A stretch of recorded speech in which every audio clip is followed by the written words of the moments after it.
Get out of Arizona while you can, my friends. I'm telling you.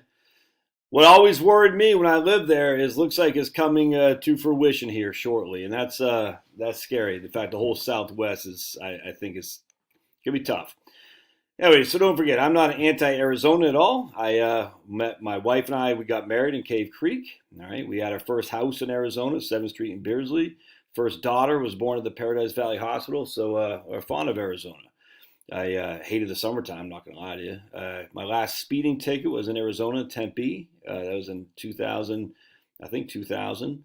I, basically Arizona, I met a guy at AA right there on 24th Street in Indian Springs, I think, who had a big impact on my life and my alcoholic anonymous meetings down there. And a big fan. But there's a problem with Arizona. It's the desert. And what do you need if you're in the desert? You need water. And what does Arizona not have much of? Water. So let's read this from Zero Hedge. Arizona's top water official says we're going to have to live with less water.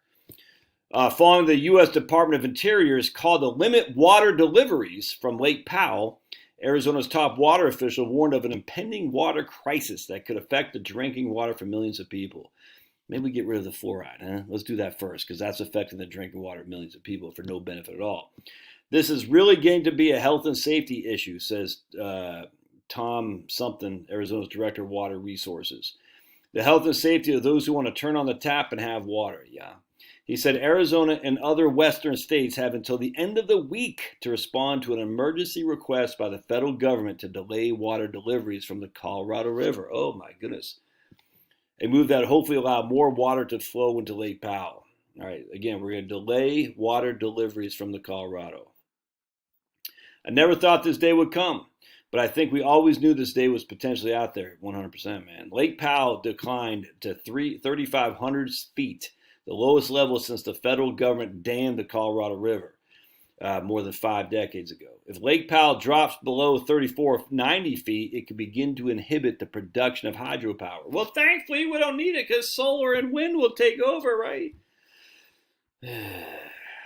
So look at, this is kind of, from April 17th to last year, it looks like, till April 3rd this year. It's gone from 35.60 down to 35, 30. That's not a 25. It's not a huge drop, but it's dropping.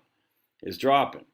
The Arizona guy said the water outlook is bleak, adding, we're not in danger of shutting the taps off the taps home today, but the levels of Lakes Powell would become difficult to move water past the dams because of infrastructure design. So even if there's water in the reservoir, it's limited how much can come out.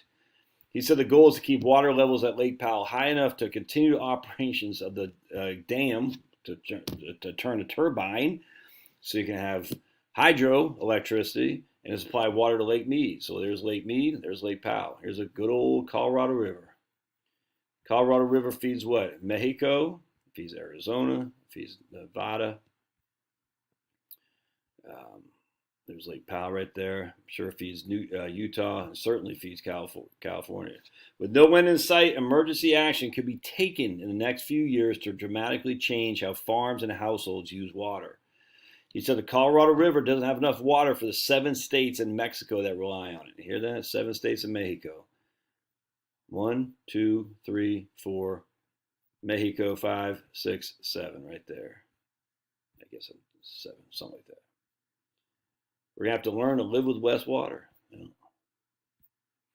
Let's see what kind of comments we got. That's comments.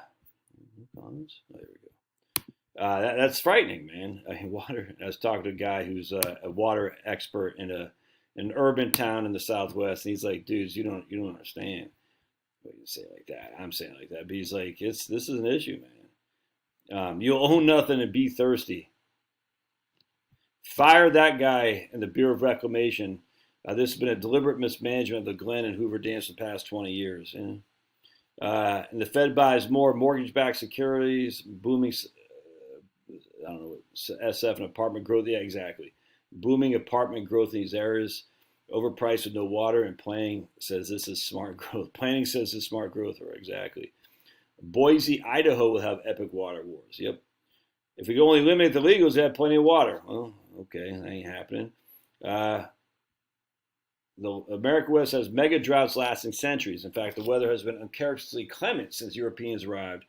Too bad we're investing so much destabilizing Russia than developing thorium. I'm not sure what MSR stands for off the top of my head. Modified nuclear reactors, is that what it is?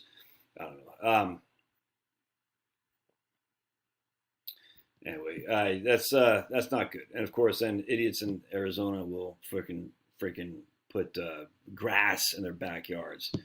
You can't have that, man. You can't have grass in your backyards. Anyway, I'd be thinking twice about moving to Arizona. That's for doggone sure. I hate to say it, my friends, but you need clean air, you need clean water. You can without water, you can't grow food.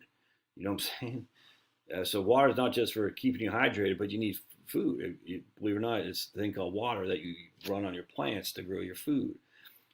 Just on a side note too, that's why I think Colorado, they make it illegal to have rain catchment systems because they want to go into the Colorado River. I don't know that for sure, but I know there's some places in Colorado it's illegal to have a rain catchment system. It scares the living bejesus out of me. No water, you can't have grocery, you can't have garden. Eesh. What are you gonna do if the water runs low? All right. Love your thoughts. We'll see you.